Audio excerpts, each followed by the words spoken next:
Hey, I don't know about you, but I can feel so scattered sometimes between the pinball machine of thoughts bouncing around my mind, not to mention all the notifications, my very loud children, and the ongoing demands coming at me all day, every day. The days can feel overwhelming. That's exactly why I created my brand new Start Your Day Planner. This planner helps you start each day clear, confident, and in control.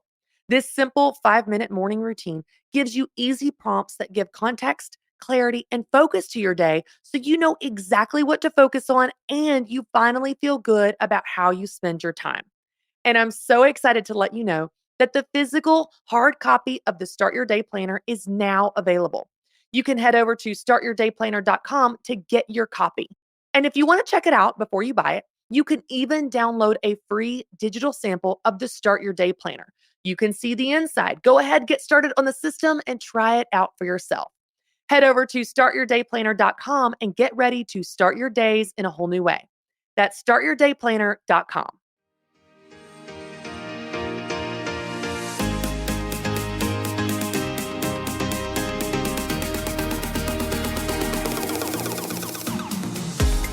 Hey everyone, and welcome to Get Your Hopes Up. I'm Christy Wright, and I'm so glad you're here. Romans 15:13 says, "May the God of hope fill you with all joy and peace as you trust in him, so that you may overflow with hope by power of the Holy Spirit." Our God is the God of hope, and he wants you to overflow with hope. So let's start our week by getting our hopes up again.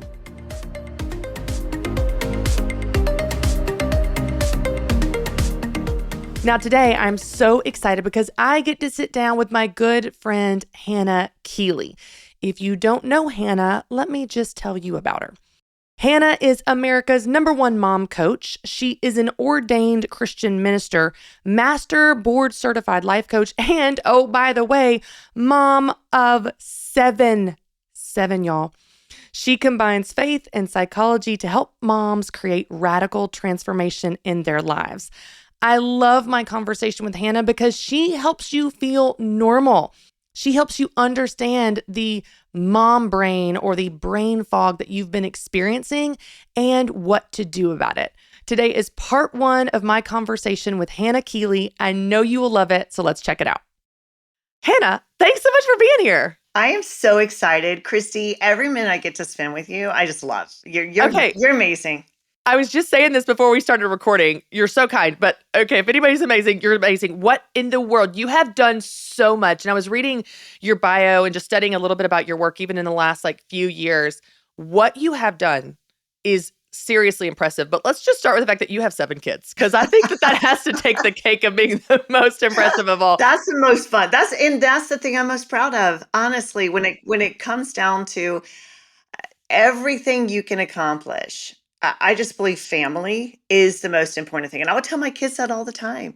Like, guys, you're my greatest work. You're my magnum opus. Like I can't fail here. Let me fail other places, but not here. Yeah. Yeah. Well, it's so easy to say and hard to do. I think one of the things that I have experienced in my work in a large organization for 12 years is I love to work, Hannah. I love to use my brain. I love business strategy. I love to use that part of me. And so what I've noticed is when God called me out to leave all of that and to come home, and I'm in a very different season now, still using my gifts and running my business and all of that, but it just looks so very different now. It's a very different pace, a pace that I didn't know that I could like. I would love to hear from you when you've walked through multiple different types of seasons with your kids and in your business. How do we discern even what is right for that season? Because there are seasons to hustle. When you're launching a book, like you were on the road, you're doing a million podcasts, and that's right at that time. Like I tell people all the time, what's right now. And there are other seasons where you slow down and you're at home and you're with your kids and you're just being present with them. Talk to us. What does that look like in your life? Because you've been through a lot. It's funny, Christy, because a lot of times I hear people say that the goal is to achieve balance. Like, how do you achieve balance? And I think that is one of the biggest myths, that if we make that true for us, then we'll always be stagnant. We'll always be seeking. We'll never be in a place where we're okay with what we're doing. We'll always be like, oh, well, I'm not balanced. Balance, balance implies no movement. Like even if you walk forward, like you're on one foot, then you're on another foot. Like unbalance is the motion of movement. And I believe balance is that place where there is no movement. And trying to achieve balance, I think we have this distorted perception of what balance looks like. I think balance looks like more on an emotional level than on a seasonal level of what I'm doing in my life. Like there are times when it's like, okay, it's time to like, I'm staying up till 2. I'm getting up at 5. I'm doing that work. I'm in front of my computer. And then there's the seasons when you're not. But I think that's important that we're okay with all of it because it's all this huge equation. Like Romans 8:28 says that he works all things out for good, together for good.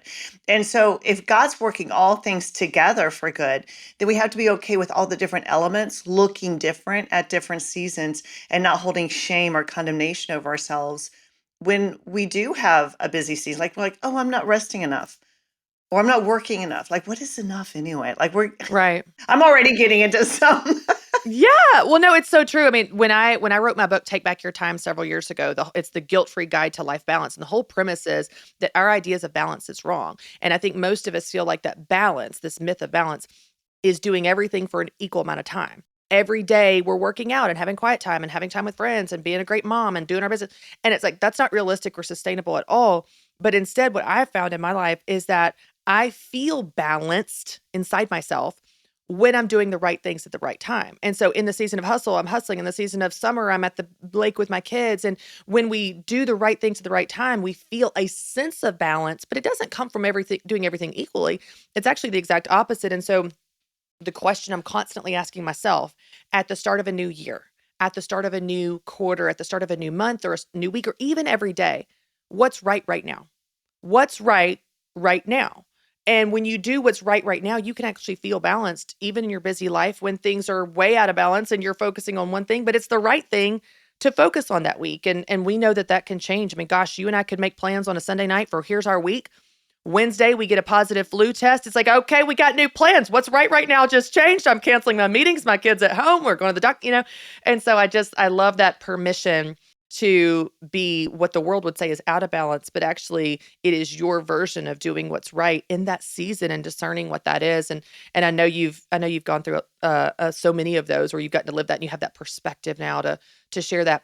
I want to talk about your work around mom fog. So I was reading about this, Hannah, and it's so impressive of how you're taking biblical truths and psychology and the real world cultural struggles that we moms feel it when we just feel such insane pressure in our world. And you have done some incredible work. So can you just let's start at the beginning of how did you even get into this mom fog, mom brain world? You probably didn't see yourself doing this when you were 16 years old of like talking about Oh mom fog.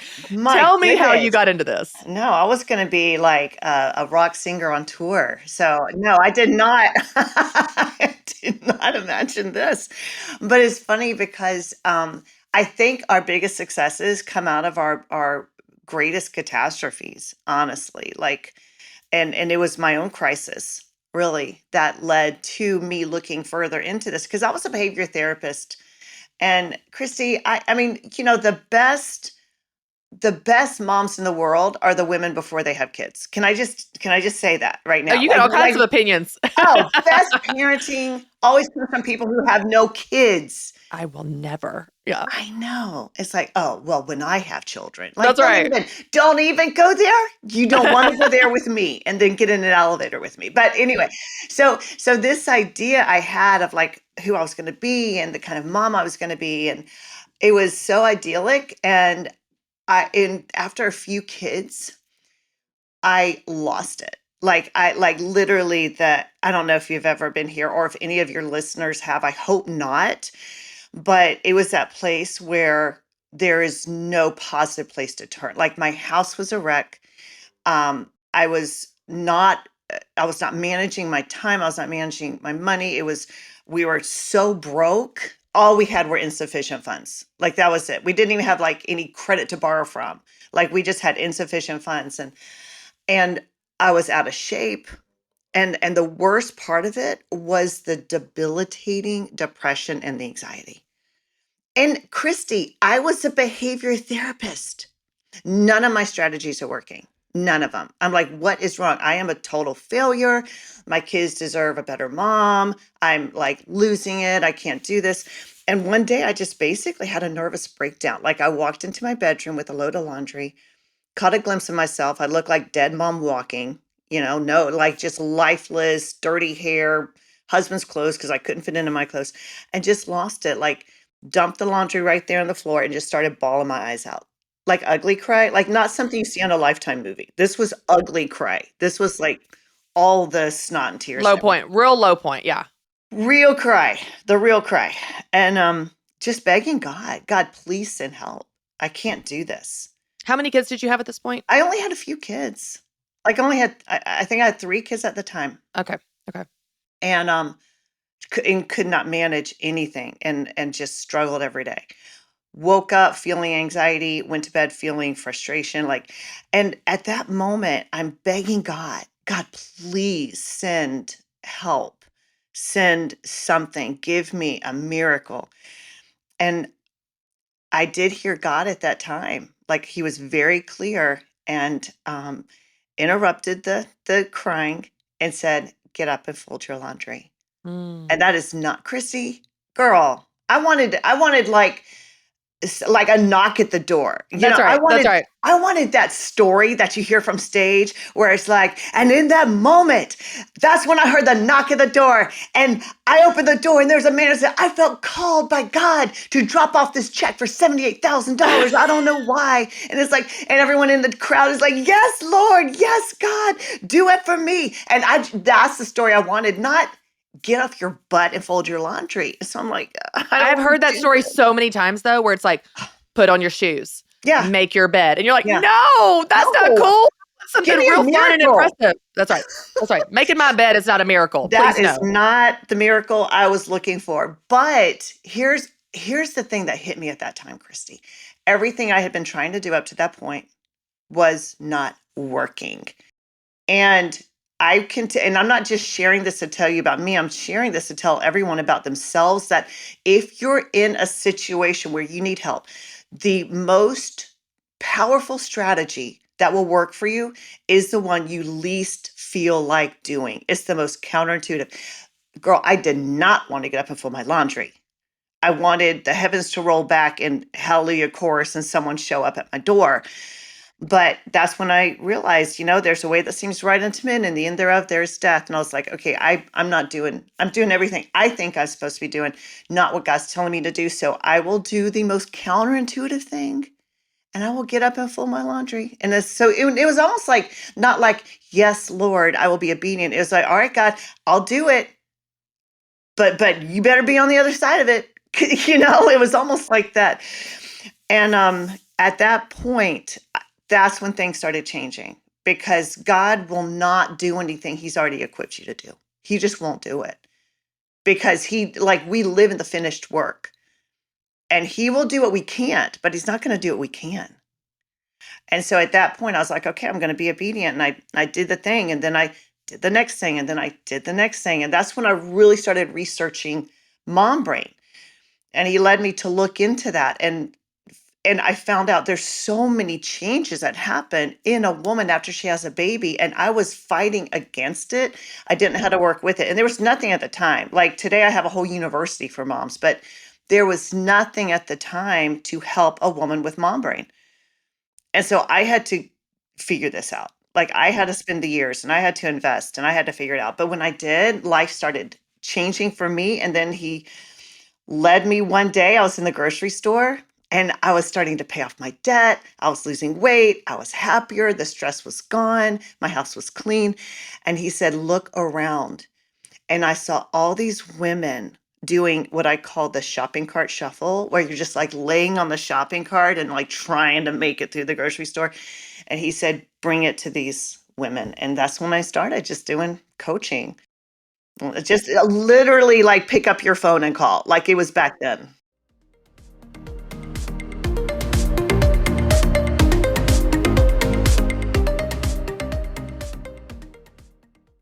This episode is brought to you by Glorify, the #1 Christian daily devotional app. Hey, do you want to grow in your relationship with God, but you don't know how? Or maybe you find yourself opening your Bible with no idea of where to start. I get it, and I've been there. Luckily, that's where the Glorify app comes in. With Glorify, you can start your morning by reading the Bible passage of the day, diving into the daily devotional, or even wrapping up with an immersive experience called Daily Walk with God. And if you need to take a few minutes to yourself in the middle of a busy day, you can try one of the guided meditations or listen to their worship playlists for some quiet reflection. To end the day, you can even enjoy sleep meditations to help you wind down. Join over 20 million people who have downloaded the Glorify app and deepened their relationship with God. Visit glorify-app.com/hope right now to download the Glorify app for free. That's glorify-app.com/hope. Hey friends, I'm Annie F. Downs, author, speaker, podcaster, and part of the That Sounds Fun network. And I'm a big fan of seeing God move in our everyday lives. Can we talk for a second about what it really means to be a person of faith? It's waking up every day and choosing to trust Him, even when life feels uncertain. It's standing firm in truth, walking in grace, and knowing that God is always with us.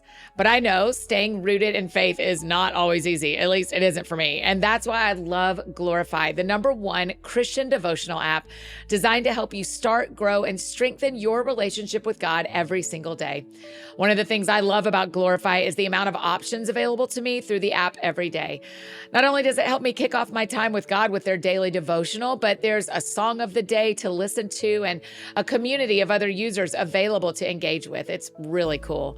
With Glorify, you can begin your morning in scripture, reflect with the daily devotional, and end the day with the daily walk with God, this immersive experience that quiets your heart and refocuses your spirit.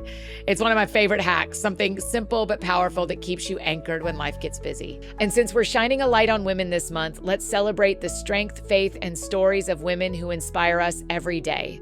And for the men listening, think about how you're uplifting the women of faith in your life. Join me and over 20 million believers who have found encouragement through Glorify. Download the app today at glorify-app.com/podcast, and let's keep walking in faith together. Again, that's glorify-app.com/podcast. Well, I want to clarify something for our listeners too, because I think what I'm hearing you say, and you can correct me if I'm wrong here, it wasn't folding that load of laundry that changed your life. It was the obedience that unlocked the blessing that led you down the path. And that's what I really want listeners to hear, because so often people are saying exactly what you're saying. God, help me. God, help me. God, show me. God, teach me. And God's like, okay, do this. And like, oh, no, not that. No, I don't want to do that. And they don't want to do the thing. And they don't see how the thing leads to any type of positive results or breakthrough. But there's something in the obedience, in the minuscule, the mundane, the gross, the humiliating act sometimes that we don't want to do, we're not willing to do because we can't see how it pays off, that unlocks the wisdom, the path, the miracle on the other side of it. And so I just want to encourage people, like, you're not saying that load of laundry changed your life, but the obedience unlocked something for you that led you down this path that has changed your life and thousands of other women's lives too. So you put this in some of your information. I just want to highlight some of this data that you have so people can get a context of what we're talking about here. Because, I think that when you talk about mom brain, so many of us don't know that's a thing. And so we just feel shame. Like we're the only one struggling. We're the only one that can't get it together. Our friends are looking real cute in monogram clothes on Pinterest and on Instagram. Why are we the one with greasy hair that is like screaming at our kids and feeling like a horrible person, right? So I love that you highlight the commonality and the normalcy of the struggle. And the struggle can look different for different people. Some it might be anxiety, depression. Some it might be overwhelm, or whatever that thing may be. But here are some of the stats that you provided. 10.2 million moms took anxiety and depression meds in order to cope today. 17.5 million moms started a new diet because they hate their bodies. 13 million moms searched for something they couldn't find in their cluttered home. And that's just the beginning. There's tons more on finances and everything else. And so there's more to this in our lives that affects every aspect of our life, from our family to our relationships, our communication, to our household, than we realize. So first, at the most basic level, teach us what mom brain is. Like, what is it? What is happening? Yeah, absolutely. Just did a TEDx talk on this because it's mom brain is something that you really don't, you hear it jokingly. You don't know it's a legit thing, right? Right. But a woman's brain, like if you looked at an MRI, though a woman's brain changes anatomically and cognitively after she has a baby. And you lose up to Like four, how? It shrinks? It yeah, disappears? you lose 4% of your gray matter in your brain. Wow. Isn't that crazy? Yeah. And I and feel and that. I feel that. I definitely, there are moms all over saying, "Amen, I got you." But there are like this is why we think our kids are making us lose our mind. Like, yes, they did. They literally made you lose some of your mind. Yeah, yeah, yeah. And but it's good and bad. So I don't know whether what do you want to hear? The bad news or the good news? Which Let me one? have both. Let me have both. Okay, all right. So the bad news, and this is where we struggle, is all of a sudden we can't process information the way we used to because now our brain's job is not to keep us alive. Our brain's job is to keep our children's lives Isn't intact. that the truth? Man. So we become self-sacrificial. You tell a mom, you need to take better care of yourself. Her brain's like, no, you don't. You are now the sacrifice. You've got to make sure your kids are okay. You know that thing that they tell you on planes, and everyone uses it for taking care of yourself so you can take care of others. Like, okay, in the event of a decrease in oxygen, drops will, okay, everyone knows the whole metaphor. Like, make sure you put the mask on yourself and then the mask on your child, and everyone at, in those conferences, like, yes, I agree, absolutely. In an emergency, a mom would never do that. A mom would put it on her child. For you would have a bunch of moms passed out up and down the aisle of the That's airplane, so true. you know? That's so true. And I can prove this because when you're driving down the road and your child's in the front seat, I don't care if they're 30 years old, you come to a stop, what happens with your arm? That's right. You throw it over them. Yeah, throw it over them. That act it bypasses the circuitry, goes right to the mom brain and says, I will go through this freaking windshield, but you must outlive me. Oh, that makes me emotional because it's so true. Like It's so every mom true. feels that in her bones, like you'd do anything. It's so true. And so what happens in your brain is it turns on this radar. And so usually we can filter our environment pretty well. But after you have a kid, you can't. That's why you feel overstimulated. That's why you feel anxious. It's almost like, have you ever had a phone and it's kind of janking up? Like, what is wrong with my phone? Things aren't loading and something's wrong with my phone. And inevitably, one of my kids will be like, Mom, give me your phone. And they're like, oh my, Mom, how many apps do you have open? This is ridiculous. You have like 280 apps open. No wonder your phone doesn't work.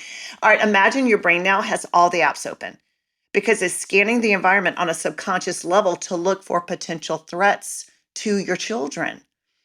So that's why you're like, I can't think straight. I walk in a room, I forgot why I was here. I start things, I can't finish them.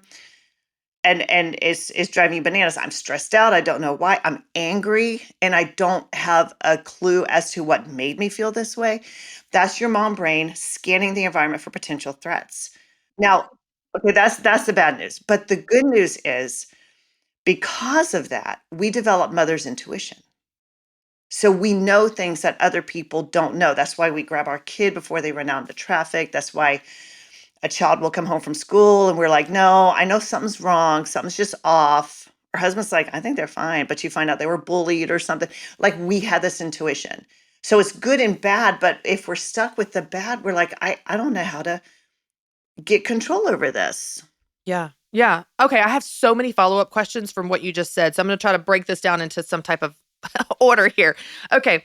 So one of the things that I have experienced big time in my life is the sensory overload. And you talked about this with like being able to filter your environment. So I have 3 kids, ages 10, 8, and 5.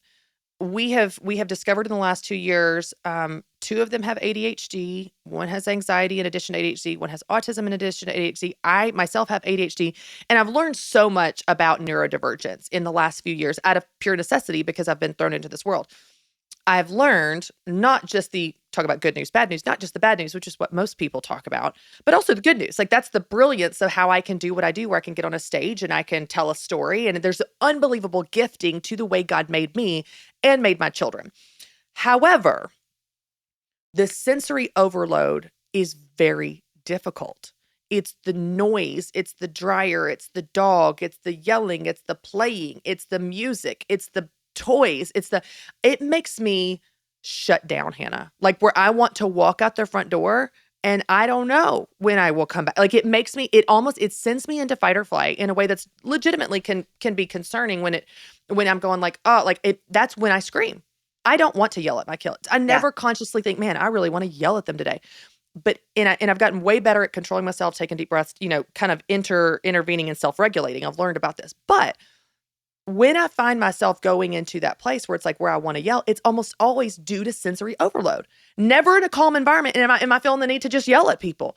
What do we do about the sensory component to this? Because I think that when you're talking about the mom brain, for me, I have found the sensory overwhelm is a big part of the overwhelm I feel in my life. It's sensory related. Right. Right. That is so true. And you probably didn't have it before you had children. No, we were very peaceful around here till these loud kids came in. Right. That's why most moms are like, I must have ADHD. It's like, well, but did you have it before you had children? And that's how we know whether it was influenced by the cognitive and anatomical changes of the mom brain, right? Interesting. Okay. But one thing I would suggest, and this is like step one after you learn you have mom brain, is you have to learn how to interrupt it. Because you're right. If you get into the sensory overload, it's like, I want to run away from home, but I'm home. Like, what do I do? There's no escape. Yeah. There's nowhere to run to, right? I mean, Target, you can only go shopping there so many hours a day. That's right. That's right. But this idea of sensory overload, so the first thing you have to do is you have to interrupt the spiraling of the mom brain. Okay. How do you do that? And literally, when I first started working with my mom brain and started making over that, I wore a whistle around my neck. And every time I would feel it, I would blow that whistle and it was interrupt. It's called a pattern break. You have to break the pattern. You can't just stay in the pattern and you can't battle a thought with a thought. Like we're told to take every thought captive, but if they're spinning around, how do we do that? How do you chase 1,000 rabbits, right? You can't do that. So we have to interrupt that mom brain. And it can also look like one thing I recommend for a lot of moms to do is to set an hourly alarm. And some moms will be like, Hannah, that's so often. I was like, yes, it's called repetition. We have to learn how to master our mom brain before it masters us. And so I suggest set an hourly alarm when it goes off. Use that to regroup and ask yourself questions like, am I okay right now? Is there anything urgent right now? What am I doing well right now? What am I grateful for? What can I see? What can I hear? Where am I standing? Like just a way to center in, regroup, and make sure you're operating on a positive cognitive bias instead of a negative cognitive bias, because that cognitive bias is really big with moms. Another thing that I need moms to realize is our imagination is so powerful. A mom brain imagination is so powerful. The only problem is we're using it to create the worst case scenarios. Like we're imagining our child falling out a window and their skull crashing against the cement. We're imagining careening off a bridge and going into an ocean and all our kids like everyone's thinking it. I'm just saying it, right? Right. Right. And so we have to learn how to channel into a positive direction. Like Christy, this is so typical. There was this one time when Blair's my husband, when we watched this movie on alien abduction, okay? We go to bed. He's a man. He rolls over and goes to sleep. I am not kidding you, Christy. I was up till it was past 3 a.m. devising an escape route when and if aliens invade my Absolutely. home. And I'm like, this is you like people are laughing, but this was real. I'm like, okay, I can put the baby down the front of my shirt, tie up my shirt. I'll put taller on the back. I have that ladder. I can go. Okay, Blair's on his own. He'll whatever. If he gets abducted, that's okay. But I got to make sure the Right. kids are alive. And I'm like devising this whole strategy. Now, fortunately, aliens have not invaded my home as of yet. Sure. So I haven't had to use it. But that's the mom brain. And it's that overstimulation, it's that spiraling, it's that negativity. We have to learn how to master that. So one of the things you just said that I think it's such a good descriptor of this. And you said you have to break the pattern. You have to have a pattern break. So I'm going to give you 3 examples of things that I do. I didn't realize this is what I was doing. Okay. I thought I was just like coping. Okay, Hannah. But when my kids are when it's loud, crazy, or they're not listening, which is the most common, right? Like get ready for school and put on your shoes, put on your shoes, put on your shoes. Okay. So I'm going to tell you 3 things that I do that breaks the pattern, that helps me when I get to a fork in the road of like, I'm feeling like I want to just yell at you, because that just feels like the natural response because I'm so frustrated. Here's what I do instead. And I'm just going to share this with our listeners in case this is helpful for you too. Okay. 1, and I just did this morning, Hannah, I whisper.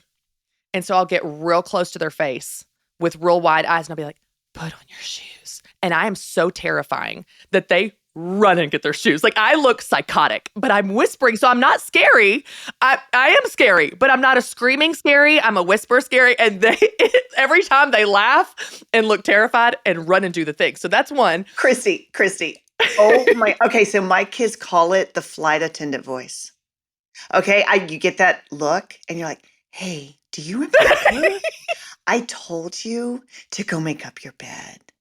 Did you go make up your bed? They're like, oh my God, mom's going to blow. Mom's going to blow.